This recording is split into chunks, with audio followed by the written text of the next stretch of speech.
السلام علیکم ورحمۃ اللہ وبرکاتہ، نحمده ونصلی علی رسولہ الکریم، اما بعد فاعوذ باللہ من الشیطان الرجیم، بسم اللہ الرحمن الرحیم، رب اشرح لی صدری ویسر لی امری واحلل عقدۃ من لسانی یفقہوا قولی۔ آج میں چاہوں گی کہ اپنی بیٹی کی شادی سے متعلق چند چیزیں آپ کے ساتھ شیئر کروں۔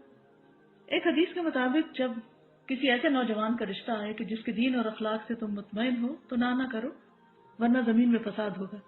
اسی چیز کو مد نظر رکھتے ہوئے جب میری بیٹی کا رشتہ آیا تو ہم نے بچے کے دین اور اخلاق کو سامنے رکھتے ہوئے فوراً ہی فیصلہ کر لیا۔ حالانکہ اس وقت اس کی کوئی جاب بھی نہیں تھی، لیکن جب سیکنڈ لاسٹ سیمسٹر کا امتحان دیا اور آخری سیمسٹر اس کا جنوری میں شروع ہو رہا تھا، اس میں یہ ہوا کہ جس دن نکاح ہوا اس دن اس کو کال آئی اور نکاح کے 2 دن بعد اس نے ایک انٹرویو دیا اور ساتھ ہی اس کی جاب بھی ہو گئی۔ اب یہ کہ دوپہر 12 بجے سے رات 8 بجے تک جاب پہ جائے گا اور صبح میں اپنا آخری سیمسٹر جو ہے وہ پورا کرے گا۔ تو میں نے تو یہ بھی کہا کہ آپ اس کی فکر نہیں کریں، مریم آپ کو بالکل تنگ نہیں کرے گی، کوئی مطالبہ نہیں کرے گی، اور میں نے مریم سے بھی کہا کہ تم نے بالکل پریشان نہیں کرنا کسی بھی چیز کے لیے، اور اس کو یکسوئی کے ساتھ پڑھنے دینا ہے۔ اور میں نے کہا کہ آپ دیکھ لیں، اگر آپ سمجھتے ہیں کہ پڑھائی اور جاب دونوں ساتھ چل سکتی ہے تو پڑھیں، اگر نہیں چل سکتی تو پہلے آپ اپنی اسٹڈیز کو کمپلیٹ کر لیں، اس کے بعد آپ اپنی جاب دیکھ لیں، کیونکہ رزق جو ہے وہ اللہ کے ذمہ ہے۔ انسان جب مال اور دین میں سے 2 کا انتخاب کرے تو میں سمجھتی ہوں کہ دین کا انتخاب کرنا چاہیے، کیونکہ دین کے ساتھ مال تو مل جائے گا لیکن مال کے ساتھ دین کا آنا اس کی کوئی گارنٹی نہیں۔ نبی صلی اللہ علیہ وسلم نے فرمایا کہ 4 چیزیں خوش قسمتی کی علامت ہے: نیک بیوی، کھلا گھر، نیک ہمسایہ، اچھی سواری، اور 4 چیزیں بدبختی کی علامت ہے: بری بیوی، برا ہمسایہ، بری سواری اور تنگ گھر۔ عورت سے 4 چیزوں کے پیش نظر نکاح کیا جاتا ہے: اس کے مال و دولت کی وجہ سے، حسب نسب کی وجہ سے، یا خوبصورتی کی وجہ سے، یا اس کی دینداری کی وجہ سے۔ اے انسان تیرے ہاتھ خاک آلود ہو، دیندار عورت سے نکاح کرنے میں کامیابی حاصل کرو۔ ہمیں سوچنا چاہیے کہ آخر اللہ کے رسول صلی اللہ علیہ وسلم نے دینداری ہی کو کیوں دیکھا اور کیوں معیار بنایا؟ آپ نے فرمایا مسلمانوں میں غریب لوگ مالداروں سے 500 سال پہلے بہشت میں جائیں گے۔ آپ نے فرمایا ہر امت کے لیے ایک فتنہ ہوتا ہے، میری امت کا فتنہ مال ہے۔ پھر اسی طرح برادری اور خاندان کو دیکھا جاتا ہے کہ کیا ذات ہے۔ یقین مانی مجھے ابھی تک یہ پوچھنے کا یاد ہی نہیں رہا کہ ان کی ذات کیا ہے۔ کسی نے جب مجھ سے پوچھا کہ ان کی ذات کیا ہے تو پھر مجھے خیال اچھا میں پوچھوں گی، اور میں جب سوچتی میں پھر بھول جاتی تھی، اور ابھی تک بھولی ہوئی ہوں، کیونکہ یہ ذات اور برادریاں تو صرف پہچان ہے انسان کی، اس سے بڑی پہچان جو ہے وہ اس کی دینداری اور اخلاق ہے۔ اور سب آدم سے اور آدم مٹی سے بنائے گئے، اس لیے کوئی کتنی بھی بڑی ذات سے ہو اصل تو سب کی ایک ہے۔ پھر اسی طرح حسن و جمال یہ بھی اللہ کی دین ہے، ہر ایک کو اللہ نے پیدا کیا اور اپنی مرضی سے بنایا، کسی پر بھی اعتراض کی کوئی گنجائش نہیں۔ اللہ جیسے چاہتا ہے صورتیں پیدا کرتا ہے، لیکن اللہ کے نزدیک جو عزت والا ہے وہ تقوی والا ہے۔ پھر ایک اچھے ساتھی کے لیے دعا بھی کرنی چاہیے، استخارہ کرنا چاہیے، چھان بین یا معلومات لینی چاہیے، اور اگر پہلے سے معلوم ہو اخلاق اور کردار کا تو مزید تجسس اور پیچھا نہیں کرنا چاہیے، کیونکہ کوئی بھی انسان فرشتہ نہیں ہوتا، دنیا میں فرشتوں کی تلاش محال ہے۔ اور اچھے ساتھی کے لیے جو دعائیں ہیں اس میں ایک تو یہ قرآنی دعا ہے اور دوسری حضرت موسیٰ علیہ السلام کی رب انی لما انزلت الی من خیر فقیر۔ پھر استخارہ ہے، اور استخارہ سے کوئی غیب کی خبریں نہیں پتہ چلتی، استخارہ جو ہے وہ اللہ تعالیٰ سے ایک مشورہ ہے کہ اللہ تعالیٰ اگر یہ کام اچھا ہے تو ہمارے لیے آسان کر دے، اور اگر اچھا نہیں تو ہم سے پھیر دے۔ اس میں دعا استخارہ بھی دی گئی ہے CD میں، تاکہ لوگ اگر اسے دیکھیں تو آئندہ اپنے استعمال میں لا سکیں۔ پھر اس میں یہ ہے کہ عموماً جب رشتے کیے جاتے ہیں تو لوگ بہت آرٹیفیشل باتیں کرتے ہیں، جھوٹ سے کام لیتے ہیں، یا یہ کہ لوگوں کے اندر بگاڑ پیدا کرتے ہیں، تو اس سے بھی بچنا چاہیے۔ مشورہ صرف اس سے کرنا چاہیے جو آپ کو صحیح مشورہ دے، اور صرف اس تک بات پہنچائیں جس نے آپ سے مشورہ لیا ہے۔ یہ نہیں کہ آپ irrelevant شخص سے پوچھا، پھر اس نے ایسی باتیں آپ کو بتائیں اور پھر ان باتوں کو کھولنا شروع کر دیا اور رشتہ لیتے لیتے لوگوں کو آپس میں لڑا کے اور فساد ڈال دیا۔ یہ عموماً جو ہمارے ہاں دیکھا جاتا ہے وہ درست نہیں۔ اسی طرح یہ ہے کہ لڑکی کو دیکھ لینا چاہیے اگر لڑکے کی خواہش ہو، اور اس میں یہ ہے کہ تصویر بھی دکھائی جا سکتی ہے اور سامنے بھی دیکھا جا سکتا ہے، لیکن یہ ہے کہ اگر ممکن ہو تو پہلے سے دیکھ کر پھر پیغام بھیجا جائے، یا یہ کہ جب سب بات طے ہو جائے تو پھر آمنے سامنے لا کے دکھایا جا سکتا ہے۔ آپ صلی اللہ علیہ وسلم کو حضرت عائشہ کو دکھایا گیا تھا خواب میں۔ پھر یہ ہے کہ منگنی جب ہو جائے، بات طے ہو جائے، اس میں آپ کو یہ بتا دوں کہ منگنی کے موقع پر ہم نے ایسا نہ تو کوئی تقریب کی، نہ ہی کسی تحفوں کا تبادلہ کیا، نہ ہی انگوٹھی پہنائی، نہ انہوں نے انگوٹھی پہنائی، نہ ہم نے، نہ کوئی کپڑے وہ لائے، نہ ہم نے کپڑے بھیجے، نہ ہی کچھ اور۔ ہوا یہ کہ جب زبانی کلامی بات پکی ہو گئی تو اس کے بعد نیکسٹ ڈے جیسے خوشی کے موقع پہ کچھ پھول وہ لے کر آئیں مریم کی جو ساس ہیں.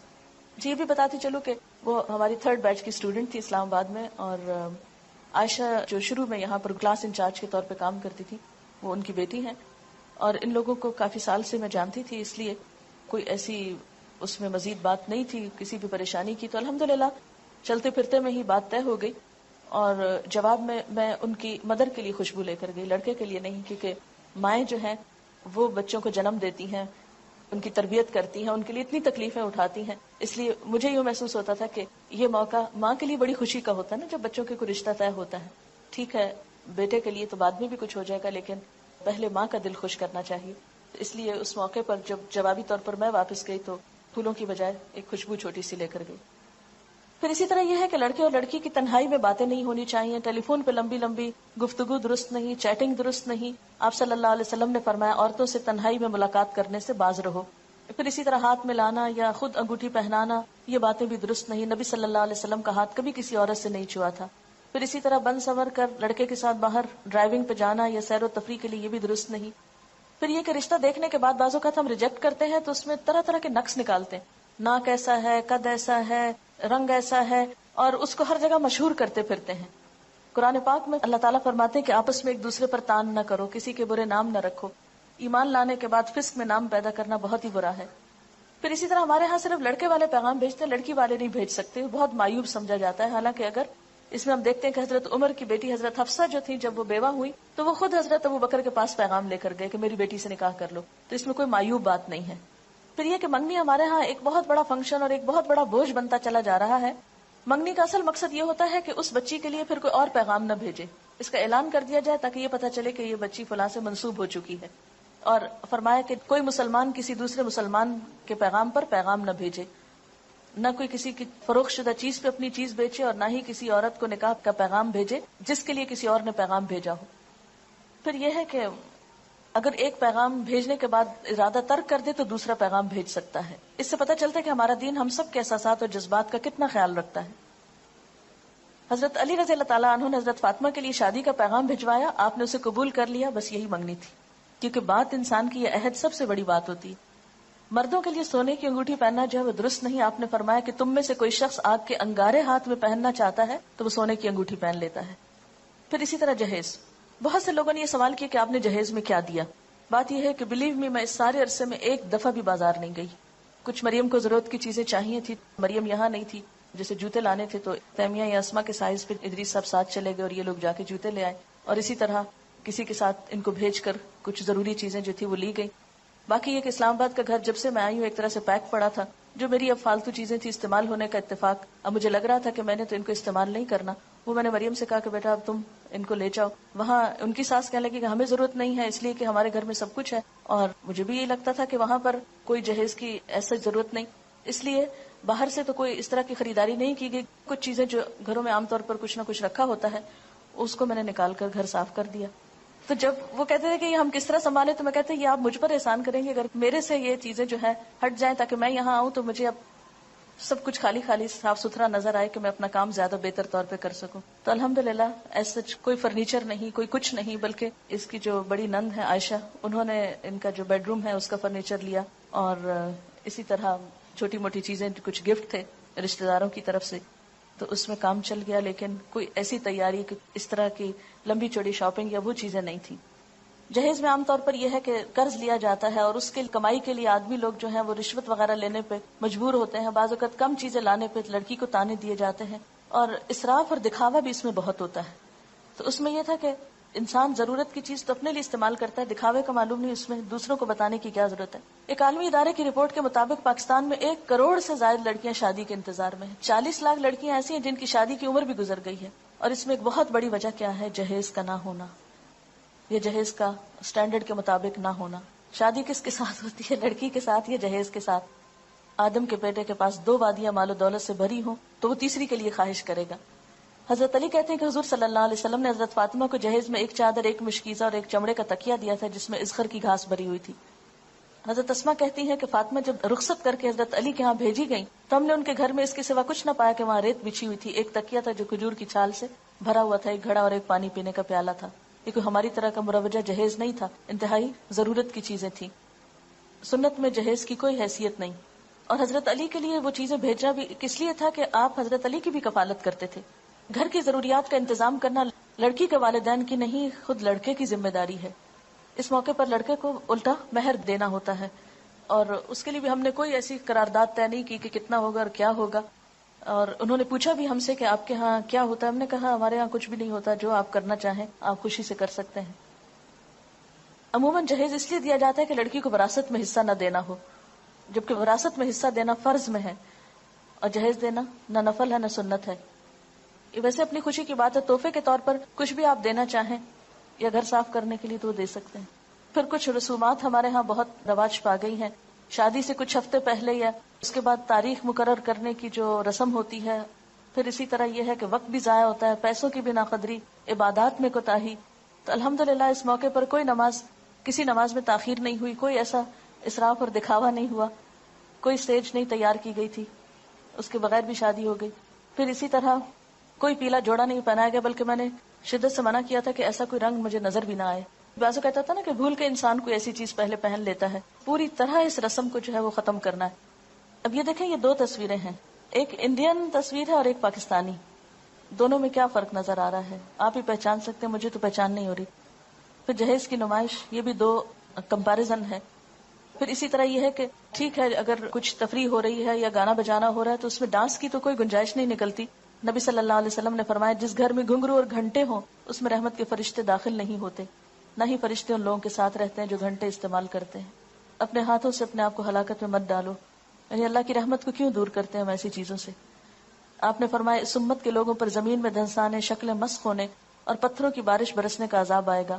مسلمانوں میں سے کسی نے عرض کیا یا رسول اللہ صلی اللہ علیہ وسلم یہ کب ہوگا؟ آپ نے فرمایا جب گانے بجانے والی عورتیں ظاہر ہوں گی، آلات موسیقی عام استعمال ہوں گے اور شرابیں پی جائیں گی. ترمذی کی روایت ہے. پھر اسی طرح مہندی کی تقریب میں ایک دوسرے پہ طنز، برا بلا کہنا، مذاق اڑانا، یہ بھی اسلامی تعلیمات کے برعکس ہے. پھر اسی طرح مہندی کے موقع پر کھانوں کا اہتمام جو ہے اور اس میں خصوصی ڈیکوریشن یلو کلر میں، یہ تو درست نہیں، لیکن مہندی لگانا درست ہے. اس موقع پر ایسا کیا تھا کہ ہاسٹل کی سب بچیوں کو ہم نے اکٹھا کر لیا تھا باہر سے. صرف میری بہنیں تھیں، مریم کی جو نندیں ہیں انہوں نے مریم کو مہندی لگائی اور میں نے ہاسٹل کی سب بچیوں کے ہاتھ پہ کچھ کچھ لگایا. اوٹ پٹانگ لکیریں ادھر ادھر تھوڑا تھوڑا. ایک بات بتانا میں بھول گئی کہ مریم چونکہ وہاں تھی تو میں نے کہا کہ کچھ کام تم شروع کرو، فارغ نہیں بیٹھو. تو کلاس نے اسماء الحسنہ نہیں ابھی پڑھے تھے، 2 کلاسز اس وقت وہاں چل رہی ہیں، ایک تعلیم القرآن کورس کی اور ایک دوسری. تو اس نے ان کو اسماء الحسنہ سکھانے شروع کی، جیسے اسماء یہاں پر یہ صورتوں کے نام وغیرہ سکھاتی. تو جو آخری دن تھا، یعنی شادی کا جو دن تھا، نکاح کا دن، اس دن اس کا بس صرف ٹائم ٹیبل تھوڑا تبدیل کیا تھا کہ صبح صبح اس کی کلاس تھی، لیکن یہ کہ اس دن بھی اس نے پڑھایا. پھر اسی طرح یہ ہے کہ کھانوں میں بہت زیادہ اسراف ہوتا ہے. قرآن پاک میں اللہ تعالیٰ فرماتے وَلَا تُبَذِّرْ تَبْذِيرًا إِنَّ الْمُبَذِّرِينَ كَانُوا إِخْوَانَ الشَّيَاطِينِ وَكَانَ الشَّيْطَانُ لِرَبِّهِ كَفُورًا. فضول خرچی نہ کرو، فضول خرچ لوگ شیطان کے بھائی ہیں اور شیطان اپنے رب کا ناشکرا ہے. یعنی پیسے کا ضیاع محض دکھاوے میں اور اسراف میں، یہ شیطان کو خوش کرنے والی بات ہے، رحمان کو نہیں. اور اس میں اب ضرور آپ کو انتظار ہوگا کہ مریم نے پہنا کیا تھا. اس کو سفید رنگ کا جوڑا پہنایا تھا جس میں پنک کلر کی پائپنگ دوپٹے پہ لگی ہوئی تھی اور کچھ پنک کلر کی کڑھائی تھی اور پنک کلر کے موتیوں کا ہار تھا. یہ شادی کے موقع پر جو فنکشن تھا اس میں پہنایا تھا. اس کے بعد یہ ہوا کہ جب نکاح ہوا، تقریب ختم ہوئی، دعا ہوئی اور اس کے بعد یہ لوگ چلے گئے واپس. بعد میں جو ہمارے مہمان تھے انہوں نے کچھ کھانا کھایا اور اس میں یہ تھا کہ جو ہاسٹل کی بچیاں تھیں ان کو ہم نے کھانے میں شریک کیا. باہر سے ایز سچ ہم نے کھانے کے لیے لوگوں کو نہیں بلایا تھا، رشتہ داروں کو تو obviously سب جمع تھے، ان کو کھانا کھانا تھا، کچھ دوست بھی، لیکن باقاعدہ اس طرح کی تقریب نہیں تھی یا کھانے کے انویٹیشن جس طرح عموماً دیے جاتے ہیں وہ نہیں تھے. اس کے بعد یہ تھا کہ میں یہ چاہتی تھی کہ مریم سب نمازیں وغیرہ پڑھ لے اور عشاء کی نماز پڑھنے کے بعد اس کی رخصتی ہو تاکہ نماز میں کوئی حرج نہ آئے. کیونکہ اگر دن کو یہ چلی جاتی ہے 5-7 منٹ کے راستے پہ تو گھر تھا، 10 منٹ کا ہارڈلی راستہ ہوگا جہاں اس کو جانا تھا. تو میں نے کہا کہ ابھی جا کے اگر سارا دن بیٹھی رہے گی، ذرا وہاں جھجکے گی یا اور لوگ بھی ہوں گے تو بہتر ہے کہ یہ اپنا ریلیکس ہو، آرام کرے گھر میں اور اس کے بعد جائے. ہاں ایک بات بتاؤں کہ اس موقع پہ مریم نے کوئی ناخن نہیں بڑھائے اور نہ ہی ناخنوں کے اوپر کوئی خاص چیز ایسی لگائی. اس کے بعد یہ تھا کہ رات کو اس کو دوبارہ پھر جب بھجوانا تھا اس کے لیے تیار کیا گیا تھا، تو اس موقع پر اس کو گولڈ پہنایا. اور چونکہ اب وہ اپنے شوہر کے لیے تیار ہو رہی تھی، نمائش کے لیے نہیں، تو میری چوڑیاں جو کہ میرا سائز اب ہیوی ہو گیا ہے تو میری ہی چوڑیاں کچھ رکھی ہوئی تھی کیونکہ مجھے تو بازار جانے کا اور کچھ بنوانے کا موقع نہیں تھا، تو ان کو میں نے اس کو دیا. اسی طرح میری اپنی کچھ جیولری پڑی ہوئی تھی، کچھ اس کے لیے گفٹ وغیرہ تھے، تو وہ اس کو پہنا کے اس کے ساتھ یہ تھا کہ رخصت کیا. اس میں یہ تھا کہ کسی خاص بیوٹی پارلر سے نہ کسی کو بلایا اور نہ ہی وہ کسی بیوٹی پارلر میں گئی اور نہ ہی اس کے لیے کوئی بہت اہتمام تھا. یہاں یسرا اور ایک آمنہ، ان کی مدر میری اسٹوڈنٹ ہے فرسٹ بیچ کی، تو دن میں انہوں نے اس کو تیار کیا تھا. شام میں میری ایک اور لسنر ہے، وہ بہت عرصے سے مجھے پیچھے تھی کہ میں نے کچھ آپ کے لیے کرنا ہے، تو مجھے کسی نے کہا کہ وہ بہت اچھی دلہن تیار کر لیتی ہیں، تو میں نے کہا کہ ٹھیک ہے آپ انہیں کو بلا لیں. تو شام کے وقت انہوں نے اس کو تیار کیا. شام کے وقت اور کچھ لوگ نہیں تھے، صرف میرے بہن بھائی تھے اور میرے سسرال کے سب لوگ تھے. اور اس میں جو ٹائم تھا کہ 8:30 بجے رخصت کرنا ہے، اور جب یہ لوگ پہنچے لینے کے لیے، اس وقت پھر کوئی خاص ہنگامہ نہیں ہوا. مریم سے میں نے کہا خود چلو، اور خود چل کے خیر گاڑی تک پہنچی، اس کو بٹھایا. کوئی رونا دھونا نہیں، کوئی چیخنا چلانا ہنگامہ نہیں، کوئی مصنوعی قسم کے آنسو نہیں، کچھ نہیں. لیکن دل میرا جو تھا بہت ہی، جسے کہتے ہیں نا کہ جسم کا ایک ٹکڑا انسان الگ کرتا ہے، کیونکہ حالانکہ مجھے پتا ہے پھر ملے گی یہ سب، لیکن ایک ان نون کسی میرے اندر اداسی تھی، یا ایک جیسے ایک محبت، یہ خون کا رشتہ ہوتا ہے، وہ ایک طبعی سی چیز ہے. لیکن الحمدللہ نارملی ان کو رخصت کیا، اور اس موقع پہ میں نے دعا پڑھی، استودعکم اللہ دینکم و امانتکم و خواتیم عملکم، اور ان کو بھجوا دیا. اور جو سب سے مشکل پارٹ تھا وہ یہ تھا کہ میں اپنے داماد سے حجاب کیسے اتاروں. مجھے اس قدر شرم آ رہی تھی، اس قدر شرم، کیونکہ اس دن تو میں نے خیر اتارا نہیں، وہ باہر ہی تھا بیچارہ، اندر تک نہیں آیا. لیکن اگلے دن جب صبح میں مریم ساتھ آئی تو مجھے یہ تھا کہ اب میں کیا کروں. میں چادر لی تھی، تھوڑا سا نیچے کیا، پھر تھوڑا سا، پھر تھوڑا سا. تو لیکن اس کے سسر جو ہیں ان کے سامنے میں ابھی تک نہیں جا سکی، کیونکہ میری ہمت نہیں پڑتی تھی کہ میں کس طرح ان کے سامنے جو، کہ وہ الہدا میں پہلے سے ہی الہدا کی تعمیر کرنے میں وہ کافی ایکٹیو رول ادا کرتے رہے ہیں. ہم جب یہاں آ گئے کراچی تو پیچھے سے چونکہ ادریس صاحب وہاں نہیں ہوتے تھے، تو پھر بہت سے مسائل جو مرد حل کرتے ہیں تو اس میں وہ بہت ماشاءاللہ کام کرتے رہے. وقتاً فوقت جب انہیں بلایا وہ اسی وقت اٹھ کے آ جاتے تھے. تو ان کے ساتھ کئی ایک میٹنگز پہلے ہو چکی تھی. اب مجھے شرم یہ آ رہی تھی کہ پھر میں ان کے سامنے بیٹھوں اور منہ سے کھول کے بیٹھوں، لیکن یہ ہے کہ ظاہر ہے کہ اب ایک رشتہ ہے تو انشاءاللہ نیکسٹ میٹنگ میں پھر بیٹھیں گے. اس کے بعد یہ تھا کہ جیسے میرے رشتہ دار اور کچھ اور لوگ گفٹ وغیرہ لے کر آئے تھے. باقی تو میں نے چونکہ انوائٹ نہیں کیا تھا، اور میرا مقصد یہی تھا کہ لوگوں کو کچھ لانے کی تکلیف نہ ہو. اسٹاف کے لوگوں میں سے میں نے کسی ایک کو مقرر کیا ہوا تھا کہ اسٹوڈنٹس میں سے اگر کوئی گفٹ لے کر وہاں پر آئے تو اس کو بہت پیار سے، بہت اچھے طریقے سے سمجھا دیں کہ یہ اس طرح کی شادی تو ہو نہیں رہی، تو آپ ایسا نہیں کریں. لیکن یہ کہ جو میرے بہت کلوز جاننے والے اور رشتہ دار لوگ تھے وہ جو کچھ لے کر آئے تو مجھے یہ تھا کہ یہ پھر یہاں کیا کرے گا. کچھ چیزیں تو مریم کے ساتھ چلی گئیں، اور کچھ آنے سے پہلے الحمدللہ میں اپنی الماری بالکل خالی کر کے، صاف کر کے، حساب چکا کے، یعنی جو رشتہ دار وغیرہ آئے تھے ان کو واپسی پہ میں نے، جیسے مہمان کا ایک حق ہوتا ہے، اس حق کے طور پر انہی چیزوں کا تبادلہ کر کے ادھر کی ادھر، ادھر کی ادھر، ادھر کی ادھر، سب کی سب چیزیں تقریباً نکال دی. اور ریلیکس ہو کے، بالکل فارغ ہو کے، میں 29 کو پھر ولیمہ تھا اور 31 کو میں یہاں آ گئی، کیونکہ میرا ارادہ یہ تھا کہ 1 جنوری کو ہم دوبارہ سے اپنا کام پراپر طریقے سے شروع کریں. اور اس میں بھی یہ تھا کہ جیسے 27 کو شادی تھی تو اگلے دن سیٹرڈے کو پھر میری کلاس تھی، اور پھر اسی طرح کلاس جو ہے وہ لی گئی. اور شادی کے موقع پر جیسے بارات اور سہرے کا ہوتا ہے، یہ بھی ہمیں سوچنا چاہیے کہ کس کی تقلید ہے. ہاں، بہت سے لوگوں نے پوچھا کہ مریم نے کیا پہنا، تو ان کا یہ خیال تھا شاید غرارہ یا کچھ اس طرح پہ. تو قمیض شلوار تو مجھے خیال بھی نہیں آیا کہ یہ غرارہ ضروری ہے. میں اصل میں سوچ رہی تھی کہ جو میرا ڈریس ہے وہی وہ پہن لے گی، لیکن میں پتہ نہیں کہیں رکھ کے بھولی ہوئی تھی، وہ آخری مومنٹ تک مجھے ملا نہیں، بلکہ جب وہ چلی گئی تو بعد میں مجھے نظر آیا جب چیزیں ادھر ادھر صفائی میں کر رہی تھی. تو بہرحال نکاح کے ارکان جو ہے ولی کی موجودگی ہونی چاہیے، گواہ ہو، مہر ہو، خطبہ نکاح ہو، ایجاب و قبول ہو اور اعلان نکاح ہو. یہ ہے اصل شادی. ولی کی موجودگی کیوں ضروری ہے، اس کی دلیل کیا ہے، وہ قرآن پاک میں آتی ہے. پھر اس کے بعد ولی میں کون کون لوگ شامل ہیں، پھر اگر کسی کا ولی نہ ہو تو وہ کیا کرے. نیکسٹ، زبردستی نکاح نہ کیا جائے. پھر نکاح میں لڑکی کی رضامندی ضروری ہے، اس سے پوچھا جائے. پھر اسی طرح یہ ہے کہ اگر لڑکی بولتی نہیں، خاموش رہتی، تو یہ خاموشی بھی اس کی اجازت ہے، لیکن رضامندی کے بغیر نکاح درست نہیں. پھر اسی طرح حضرت عائشہ کہتی ہیں، یہ حدیث دلچسپ ہے ذرا پچھلی والی.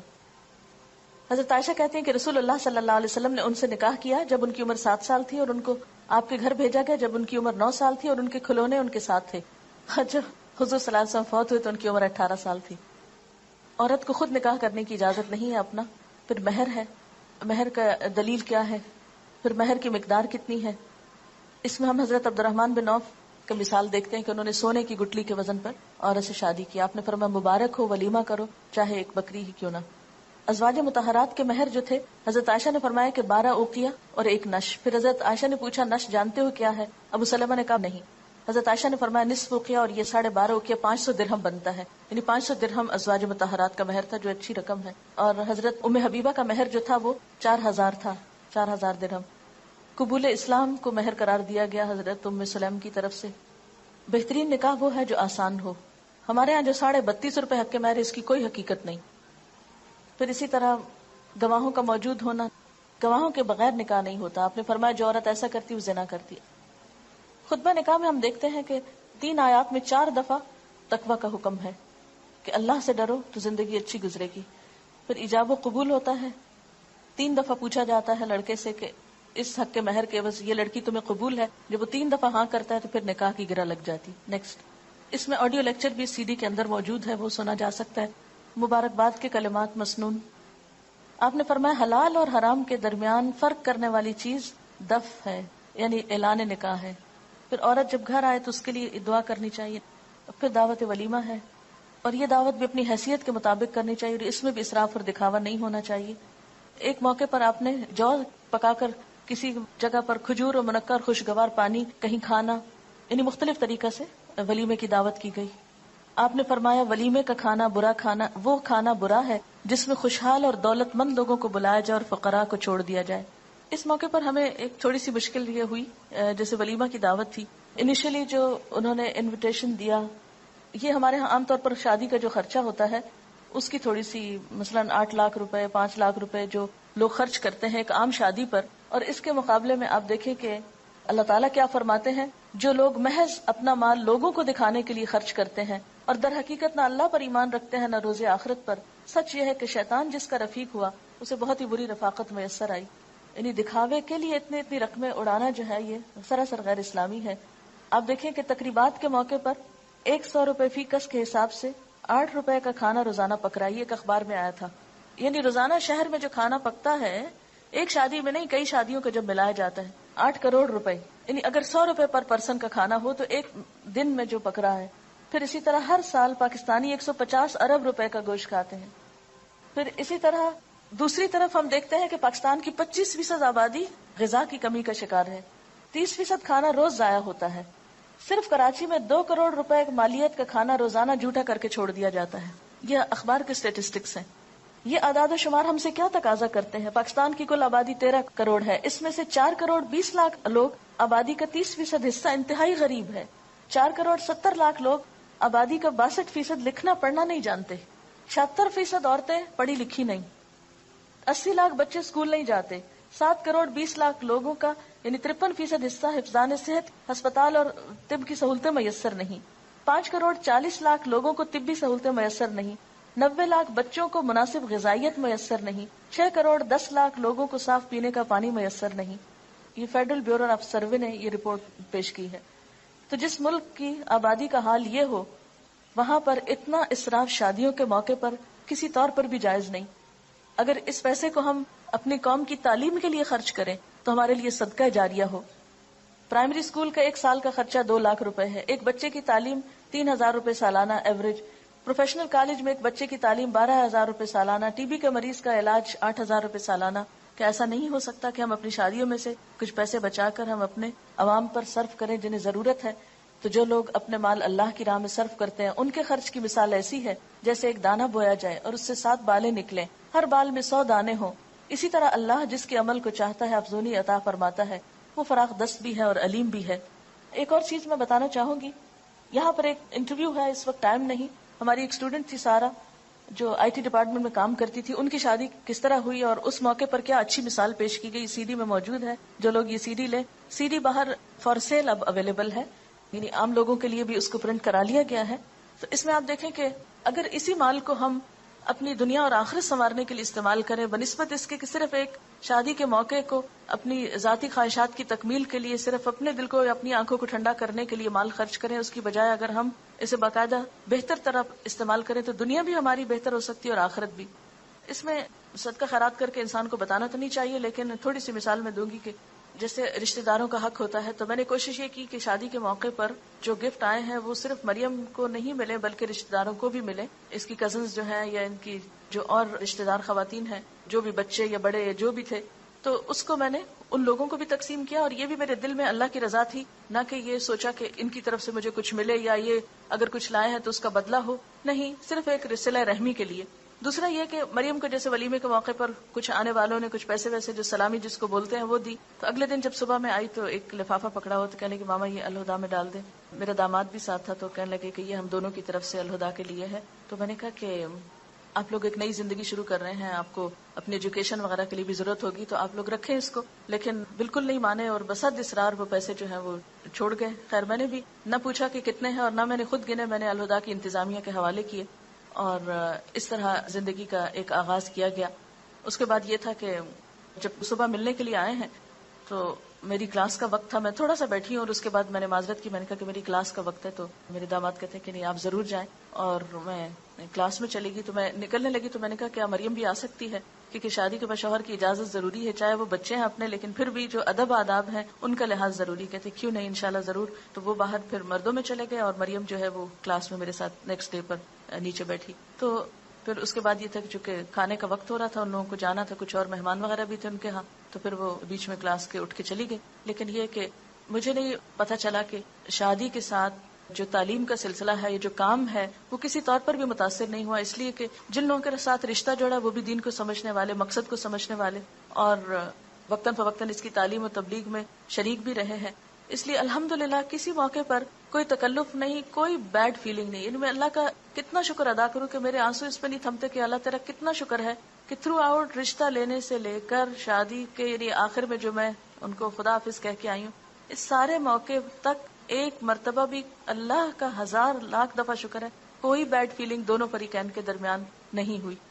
ورنہ عام طور پر کیا ہوتا ہے کہ شادی ہونے سے پہلے یا شادی کے دن یا شادی کے بعد کوئی نہ کوئی بہانہ ڈھونڈ لیا جاتا ناراض ہونے کا، یا کوئی بہانہ ڈھونڈ لیا جاتا ہے ایک دوسرے کو ستانے کا یا پریشان کرنے کا.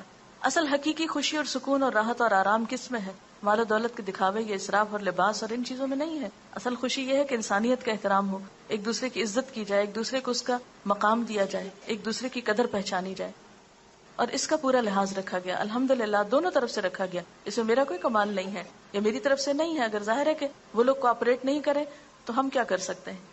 لیکن چونکہ رشتہ اگر دین کی بنیاد پر ہوتا ہے اور دین کی روح اور اسپرٹ کو جاننے والے لوگ موجود ہوں تو پھر بہت سے معاملات طے کرنے میں مشکل نہیں ہوتی.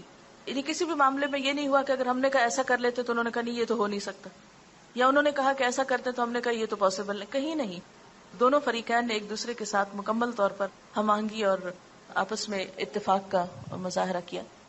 شادی کے بعد یہ ہے کہ دونوں کا تعلق کیا ہے. ہن لباس لکم وانتم لباس لہن، وہ تمہارا لباس ہے تم ان کا لباس. اس سلسلے میں جو خاص نصیحت میں نے مریم کو رخصتی کے وقت کی وہ کیا تھی کہ مریم تم ایک نئے گھر میں جا رہی ہو، لیکن یاد رکھنا یہ عارضی گھر ہے، اس سے آگے ایک پائیدار گھر تمہارا انتظار کر رہا ہے.